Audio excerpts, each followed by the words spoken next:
ओडिशा के ढेंकानाल जिले के पास बसा एक छोटा सा गांव था कुलादेई। यह गांव हरियाली और धान के खेतों से घिरा हुआ था। चारों तरफ झोपड़ी नुमा घर, बैलगाड़ियों की आवाज और संध्या होते ही मंदिर की घंटियां। मानो जिंदगी बहुत सरल लेकिन दिलकश थी। गांव में नदी ब्रह्माणी बहती थी। उसी नदी के किनारे एक बड़ा पीपल का पेड़ था, जिसे गांव वाले पवित्र मानते थे। अक्सर शाम ढलने के बाद गांव के लड़के लड़कियां वहीं टहलते या बातें करते। इसी गांव में रहती थी राधा। सांवली, लंबी, बड़ी बड़ी काली आंखों वाली, और उसके होंठ हमेशा जैसे हल्की मुस्कान में रहते। राधा की उम्र अभी 19 साल थी और उसकी सुंदरता के चर्चे गांव में आम थे।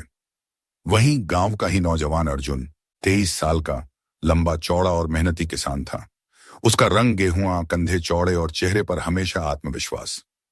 बचपन से ही राधा और अर्जुन साथ खेलते बढ़ते आए थे, लेकिन अब दोनों की नजरों में एक दूसरे के लिए बचपन वाली मासूमियत की जगह मोहब्बत का रंग उतरने लगा था। गर्मियों की एक रात थी। गांव में बिजली अक्सर चली जाती थी। चांद पूरा था और आसमान तारे बिखरे हुए थे। राधा अपने घर से चुपचाप निकलकर नदी किनारे पहुंची। अर्जुन पहले से ही वहां उसका इंतजार कर रहा था। तू देर से आई है राधा, अर्जुन ने हल्की मुस्कान के साथ कहा। राधा ने बालों को कान के पीछे करते हुए जवाब दिया, मां जाग रही थी, सोने का नाटक करना पड़ा। दोनों नदी किनारे बैठ गए। पानी की ठंडी लहरें उनके पैरों को छू रही थीं। हवा में धान की महक थी। अर्जुन ने धीरे से उसका हाथ थाम लिया। राधा थोड़ी घबराई, लेकिन उसने हाथ नहीं छुड़ाया। उसकी धड़कनें तेज हो गई थीं। अर्जुन ने फुसफुसाकर कहा, राधा, मुझे लगता है तू मेरी जिंदगी का हिस्सा बन चुकी है। तेरे बिना अब मैं कुछ सोच भी नहीं सकता।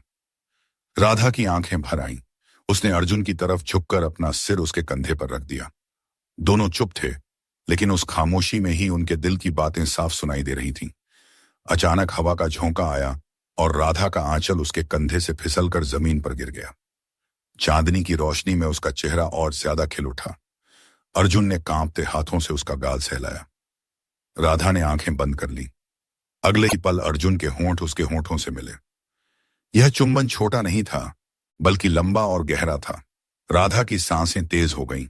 उसने अर्जुन की कमीज पकड़कर उसे अपने और करीब खींच लिया। दोनों के बीच की दूरी मिट चुकी थी। धान की खुशबू, मिट्टी की नमी और नदी की ठंडी हवा उस पल को और भी मदहोश बना रही थी। अब राधा और अर्जुन की मुलाकातें रोज नदी किनारे होने लगी। कभी खेतों की मेड़ पर, कभी पीपल के पेड़ के नीचे। राधा की हंसी अब और भी खुलकर गूंजने लगी थी और अर्जुन की आंखों में हमेशा चमक रहती। दोनों का इश्क हुए अब केवल नजरों तक नहीं रहा था। यह धीरे धीरे जिस्म की प्यास में बदल रहा था। एक रात जब पूरा गांव सो रहा था, अर्जुन और राधा धान के खेतों में मिले। धान की बालियों पर ओस जमी थी, हवा नम थी।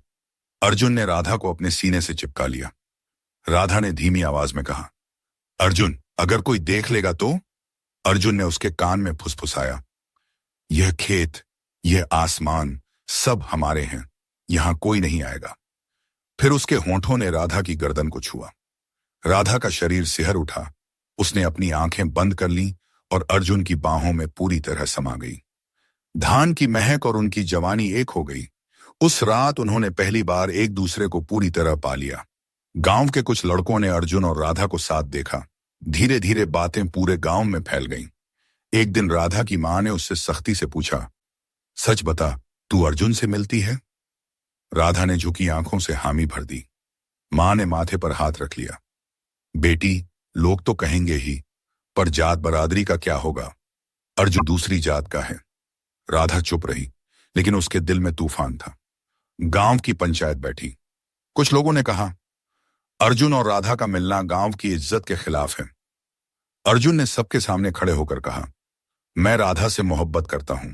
अगर यह गुनाह है तो मैं यह गुनाह हर दिन करूंगा। गांव वाले भड़क उठे। राधा के पिता ने उसे घर से बाहर निकलने तक मना कर दिया।